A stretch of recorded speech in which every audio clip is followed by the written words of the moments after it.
Hello, sir. Hello. Kumusta na po? Ayos lang, ayos lang. Balita ko, user kayo ng MX3. Oo, actually, matagal na kaming umiinom nito kahit sa Dubai pa kami, sa Middle East. Kumusta, sir, yung pagiging engineer mo rito sa Glasgow? Minsan challenging kasi puro Scottish ang mga nandito, tapos minsan pupunta kami kung saan-saan. So, minsan may struggle pero na ano naman, kasi Pilipino naman. So, Mas nakaka-cope magaling ang naman. Pinoy. Oo, syempre Pilipino. Yeah. So how long have you been using the brand? In Dubai, almost every day, ginagamit ko siya. Ang nangyari is, nung napunta kami dito sa Scotland, wala na ako masyadong mabilhan. Kaya nung nakita ko siya ngayon, pumunta ako para kumuha ulit na disco. Bakit MX3 capsule, sir? Andito ka na sa Glasgow ngayon and still, yan pa rin ang choice mo na brand supplement. Naramdaman ko na parang kiniklex yung ano ko, yung body ko. Sabi ko, I'm not that old but I'm aging as well. So, yeah.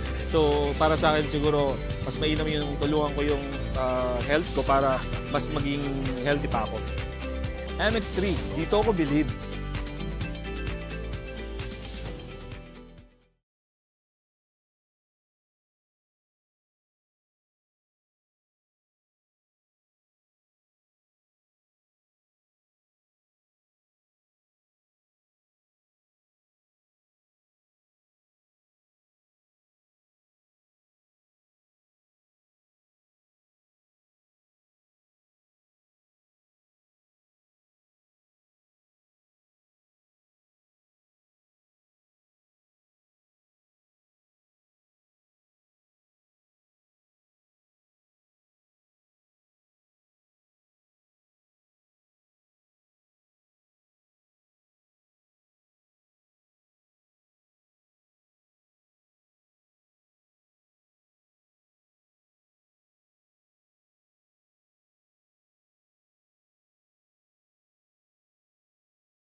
Senior High School Department and the CSA Binyan Grand Alumni Homecoming Committee 2025 present Kislap 2025 Sulyap sa Kahapon, Awit na Ngayon, a fundraising concert featuring The Ridleys, Sean Archer, Ebe Dancel, and Rico Blanco. November 8, 2025 at the Santa Rosa Sports Complex, Santa Rosa City, Laguna. Tickets available starting October 1 via Helix Pay. Wag mo sabihin radyo. Wag mo sabihin radyo. Sabihin mo. Sabihin mo.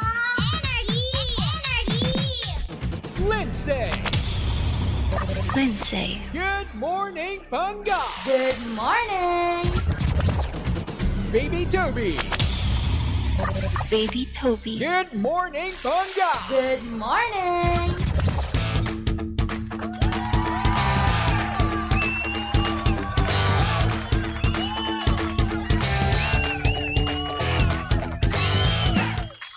Same, pero... Pangga, we are number 106.7 Energy FM, Pangga. Huwag mo sabihing radyo, sabihin mo. Oras sa buong kapuluan, Pangga, check your time. It's now 8:31 on the clock. Good morning, Luzon, Visayas at Mindanao, Metro and Mega Manila. Yan at syempre, good morning din naman sa mga Pangga natin dyan kasalukuyang humihigop na ng mainit at masarap na kape. Yan, hello naman po. Ang sarap-sarap naman ng kape nyo. Lalong-lalo na kapag timpla ng asawa nyo. Kaso nga lang pagkabet, mas masarap daw. Uy, wag namang ganun. Ayun tayo no. Mag-aasawa, tas hahanap ng kabit. Ng tokwa naman kayo. At syempre, hello din naman sa mga Pangga natin dyan. Na talaga nga namang mamaya, since Friday nga ngayon, magliliwaliw. Ayan, manunood ng sine, kakain ng samgyup, di ba? Kakain ng popcorn. Ay, nako, ang sarap-sarap. Kaya naman hello po sa mga Pangga natin dyan nagbabalak manood ng sine mamaya. Kasi nga naman, napabalita nga na nitong nakaraan lang, nitong October 15, ay showing na daw ang pelikulang Quezon. At talaga nga namang nung October 15 din, mga Pangga, napanood ko siya.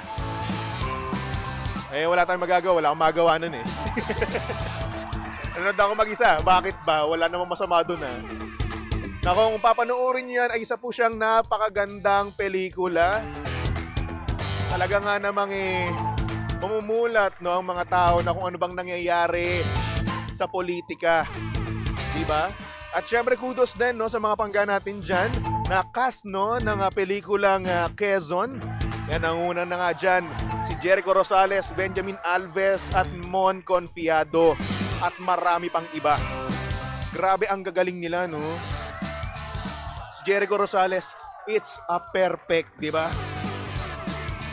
Pero mga pangga, alam nyo ba, no? Na dapat hindi yan si Jericho Rosales. Oo, kasi nung una, ang original casting po bilang Manuel L. Quezon, no, ay si TJ Trinidad.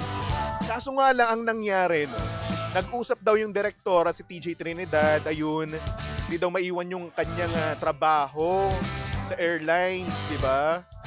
So ayun, ang nangyari, pinalitan. At ito nga, nung isang usap niya pa lang daw kay Jericho Rosales, no, pumayag na daw siya. Kahit hindi pa nakikita mismo no, yung script. Well, it's a perfect ka naman. No? It's a perfect casting kasi nga naman, unang-una sa lahat, ang galing na aktor. No, ang galing na aktor ni Jericho Rosales. Pogi pa, di ba?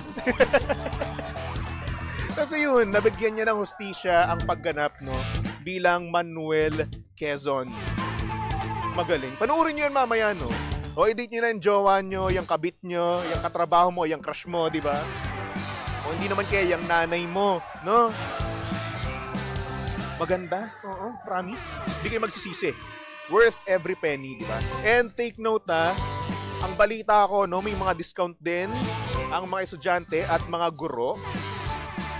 Yun yung narinig ko, no, doon mismo sa sinihan, no? Kapag daw estudyante ka at guro, discounted. Kaso nga lang mukha lang yung estudyante pero hindi. So wala na akong discount, gano'n. Ang hirap, no? Ito na talaga sinyales, no, na tayo mismo ay tumatanda na. Ay nako. Anyway. Dumako naman tayo sa balita dito sa ating bansa. Nako, ito ang DSWD no, ay may na-rescue na 17 senior citizen and persons with disabilities from unregistered care facility in Maramag, Bukidnon noong October 11. Ay nako, Diyos ko day. Itong ano nga po mismo, no, itong care facility na to, no, ay unregistered at talaga nga namang napakadumi.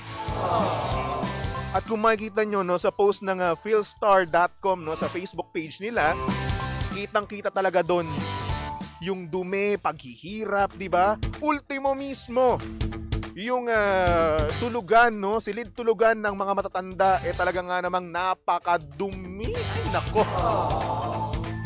At buti na lang, na-actionan kagad ito, di ba? In a statement from DSWD Northern Mindanao, sabi nila dito, rescue operation was conducted in coordination with local authorities and police after residents were found living in unsafe and unsanitary conditions. Authorities reported violations including dirty bathrooms, sleeping areas, and lack of qualified caregivers and poor documentation of residents. Ay nako. At ayun na nga, no, sinabi rin dito ng philstar.com, no, na yung mga individual daw, yung mga senior citizen, no, ay talaga nga namang nai-transfer ng po mismo sa DSWD at local government facilities with proper care.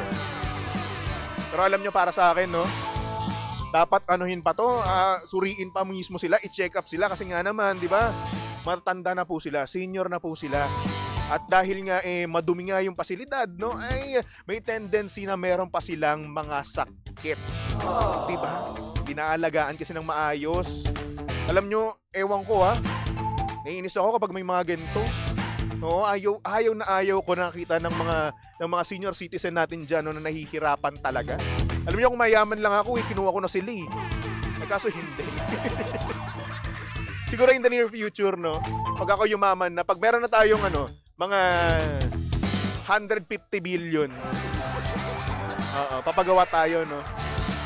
Ng isang building, tapos andon lahat with proper care yung mga senior citizen natin. Na iniban doon ang kanilang mga pamilya, o di naman kaya nasa ibang lugar yung kanilang mga pamilya, no? Yan yung gusto natin, di ba?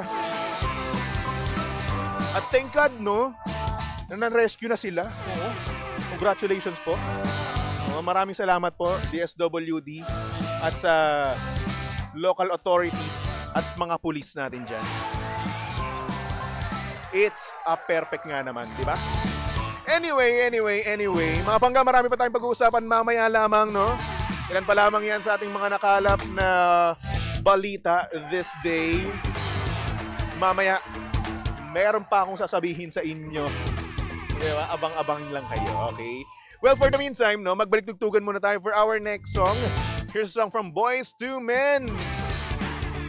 At talaga nga namang mamaya, ay nako, baka mamaya eto na ang gagawin niya. Siyempre, intro pa lang, alam nyo na to, di ba? Ay nako, classic na classic. Ito lang yan sa 106.7 Energy FM Pangga. Huwag mo sabihing radyo. Sabihin mo, Energy! Uy, close your eyes, make a wish. Akong bahala sa'yo. Ay, sana all. Tutok lang. Close your